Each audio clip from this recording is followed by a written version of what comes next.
PSC നിയമനക്കോഴയിൽ Kottulli branch അനുഭാവി യോഗത്തിൽ കയ്യാങ്കളി. പ്രമോദ് കോട്ടുള്ളിയെ പുറത്താക്കിയ നടപടി റിപ്പോർട്ട് ചെയ്യുന്നതിനിടെ നാടകീയ രംഗങ്ങൾ. ഭൂമി തരം മാറ്റാൻ പ്രമോദ് പണം വാങ്ങിയെന്ന ജില്ലാ കമ്മിറ്റി അംഗം റിപ്പോർട്ടിൽ പറഞ്ഞത് ബ്രാഞ്ച് അംഗം ചോദ്യം ചെയ്തതാണ് പ്രകോപനം. ഒന്നും പറയാൻ അനുവദിച്ചില്ലെന്ന് ബ്രാഞ്ച് അംഗം ഗിരീഷ് കുമാർ റിപ്പോർട്ടറിനോട് പറഞ്ഞു. PSC നിയമനത്തിന് പ്രമോദ് കോഴ വാങ്ങിയെന്ന് യോഗത്തിൽ റിപ്പോർട്ട് ചെയ്തു. കോഴയില്ലെന്ന ജില്ലാ സെക്രട്ടറിയുടെ പരസ്യ പ്രസ്താവനയ്ക്ക് വിരുദ്ധമാണ് റിപ്പോർട്ട്. കോഴ നൽകിയ ശ്രീജിത്തുമായി പ്രമോദ് നടത്തിയ ഒരു ഭൂമി ഇടപാട് സംബന്ധിച്ചും റിപ്പോർട്ടിലുണ്ട്.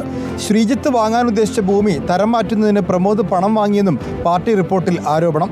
അവർ പറയുന്നത് എന്താണെന്ന് വെച്ചാൽ PSCൻ്റെ ഇതിന് വേണ്ടിയിട്ട് ഇവൻ 20 ലക്ഷം വാങ്ങി, അതിൽ 7 ലക്ഷം ആദ്യം തരം മാറ്റാൻ ഏതൊരു വസ്തു തരം മാറ്റാണ്ട് എന്ന് പറഞ്ഞിട്ട് 11 ലക്ഷം വരെ ആദ്യം മേടിച്ചു എന്ന് പറയുന്നു. പിന്നെ അതൊരു BJP-കാരനെ കൊണ്ടാണ് മേടിപ്പിച്ചത്. BJP-കാരൻ്റെ നമ്പർ പാർട്ടീൻ്റെ അടുത്തുണ്ട് എന്ന് പറയുന്നു. പ്രമോദ് പണം വാങ്ങിയിട്ടില്ലെന്നും പ്രമോദ് ഭൂമി വിൽപ്പനയിൽ ഇടപെടുന്നതിന് മുമ്പേ തന്നെ ഭൂമി തരം മാറ്റിയെന്നും ഗിരീഷ് യോഗത്തിൽ പറഞ്ഞു.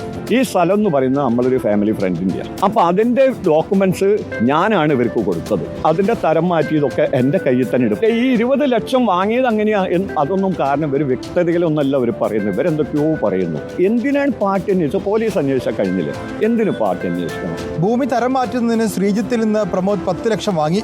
ഇതുൾപ്പെടെ 22 ലക്ഷം രൂപ പ്രമോദ് വാങ്ങിയെന്നാണ് ആരോപണം. ജില്ലാ കമ്മിറ്റി അംഗം നിഖിലാണ് യോഗത്തിൽ റിപ്പോർട്ട് അവതരിപ്പിച്ചത്. റിപ്പോർട്ടിനെ എതിർത്തതോടുകൂടിയാണ് കയ്യാങ്കളിയിലെത്തിയത്. റിപ്പോർട്ടർ, കോഴിക്കോട്.